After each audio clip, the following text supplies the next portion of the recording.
কয়েকদিন ধরেই কলকাতার রেস্টুরেন্ট বিজনেসের সবচেয়ে বড় ট্রেন্ডিং টপিক হলো মধ্যমগ্রামের দাদা বৌদি বিরিয়ানির নতুন আউটলেট। তবে এখানে আমাদের মনে রাখতে হবে কলকাতা ওয়েস্ট বেঙ্গলের সবচেয়ে বড় বিজনেস আরবান হাব, আর কলকাতার ফুড মার্কেট ভ্যালু প্রায় 8,055 কোটি টাকা, যা মেজর ইন্ডিয়ান সিটিজের মধ্যে 7th পজিশনে আছে।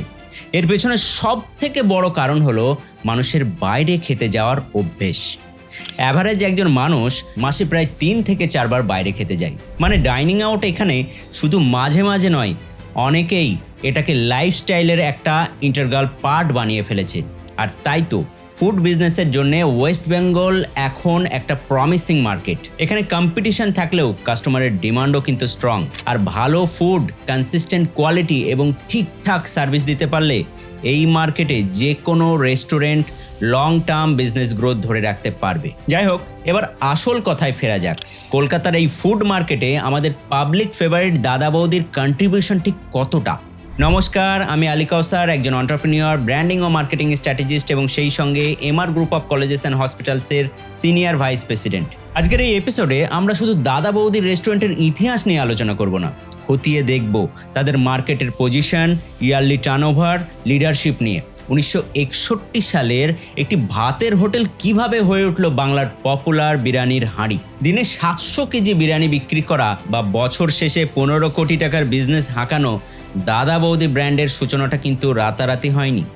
এর পেছনে রয়েছে কয়েক দশকের পরিশ্রম, স্ট্র্যাটেজি আর বাঙালি কনজিউমার বিহেভিয়ারকে দারুণভাবে বোঝার এক অদ্ভুত গল্প।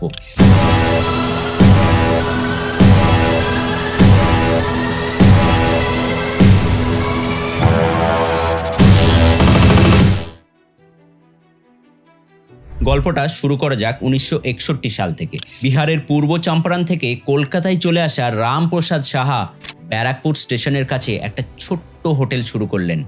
নাম দিলেন জনতা হিন্দু হোটেল। রেলের কুলি বা রিক্সা চালক বা সাধারণ দিনমজুরদের সস্তায় ডাল ভাত সবজি বিক্রি করাই ছিল উদ্দেশ্য। তখনকার দিনে প্লেট পিছু দাম ছিল মাত্র 25 থেকে 75 পয়সা। এরপর সোজা চলে যাব বিজনেসের আসল টার্নিং পয়েন্ট 70-80-র দশকে, যখন রামপ্রসাদ বাবুর ছেলে ধীরেন সাহা এবং তার স্ত্রী সন্ধ্যা সাহা হোটেলের হাল ধরেন। সাধারণ বাঙালি পরিবার যেমন হয় আর কি, স্বামী স্ত্রী মিলে পরিশ্রম করছেন।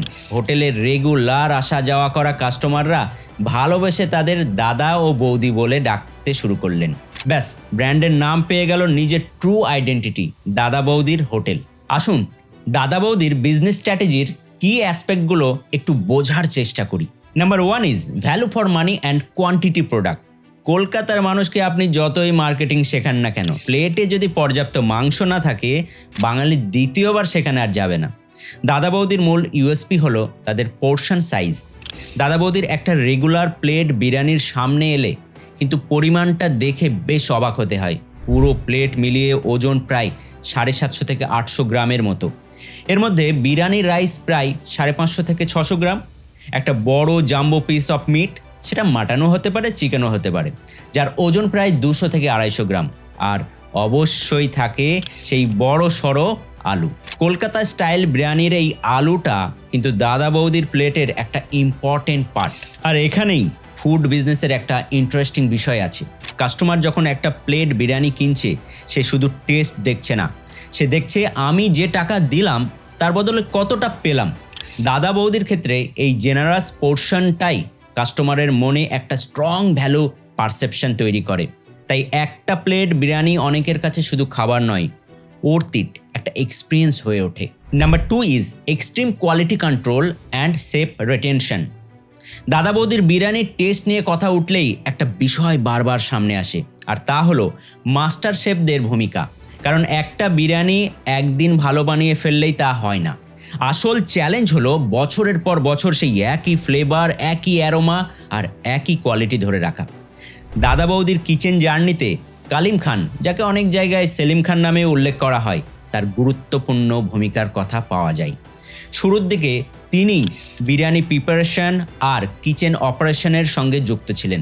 রেসিপিটা কিভাবে মেনটেন হবে, ফ্লেভার যেন বদলে না যায়, আর প্রতিদিন রান্না হলেও সেই পরিচিত টেস্টটা যেন একই থাকে, এই কনসিস্টেন্সিটাই এখানে ম্যাটার করে।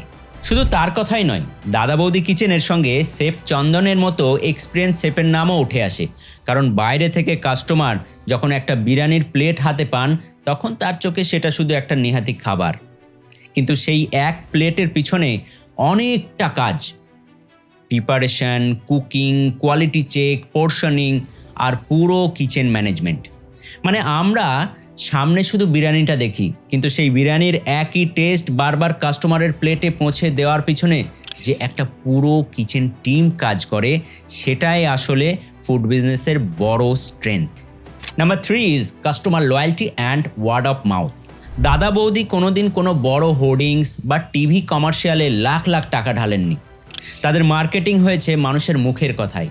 টালিগঞ্জ থেকে রানাঘাট, এমনকি শিলিগুড়ি থেকে আসা মানুষও ব্যারাকপুর এলে একবার ওই বিরিয়ানি ট্রাই করবেই। সাধারণ অফিস যাত্রী থেকে শুরু করে সৌরভ গঙ্গোপাধ্যায় বা আমেরিকার প্রাক্তন কনসুলার জেনারেল, এই রেস্তোরাঁ সবাইকে এক লাইনে দাঁড় করিয়ে দিয়েছে। Number 4 is bootstrapping and gradual expansion. Sanjib এবং রাজীব সাহা তাড়াহুড়ো করে ফ্র্যাঞ্চাইজি দিতে চাননি। ব্যবসার লাভ থেকেই ধীরে ধীরে নিজের ক্ষমতা বাড়িয়েছেন। প্রথম দোকান থেকে সোদপুরের আউটলেট, তারপর বড় 7তলা বিল্ডিং, সব কিছু হয়েছে একদম প্ল্যানিং করে। স্কুলের পড়াশোনা শেষ করার আগেই কড়া বাস্তবতা ফেস করতে হয়েছিল এই দুই ভাইকে। টেবিলে জল দেওয়া থেকে বাসন মাজা, সব কাজ নিজের হাতে করেছেন। সেই গ্রাউন্ড লেভেল এক্সপিরিয়েন্সই আজ তাদের এত বড় টিম ম্যানেজ করতে সাহায্য করে। আজকের সময়ে দাঁড়িয়ে যেখানে প্রতিদিন নতুন নতুন ক্লাউড কিচেন আর রেস্টুরেন্ট চেন তৈরি হচ্ছে, আবার বন্ধও হচ্ছে, সেখানে দাদা বৌদির এই জার্নি আমাদের শেখায় ব্যবসা দাঁড় করাতে খুব ফ্যান্সি কোনো পড়াশোনা বা কোটি কোটি টাকার ক্যাপিটাল লাগে না।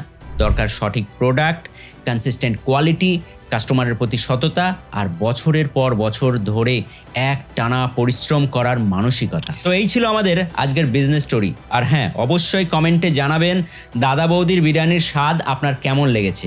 আবার দেখা হবে অন্য একটি ভিডিওতে। নমস্কার, ভালো থাকবেন এবং ব্যবসায় থাকবেন।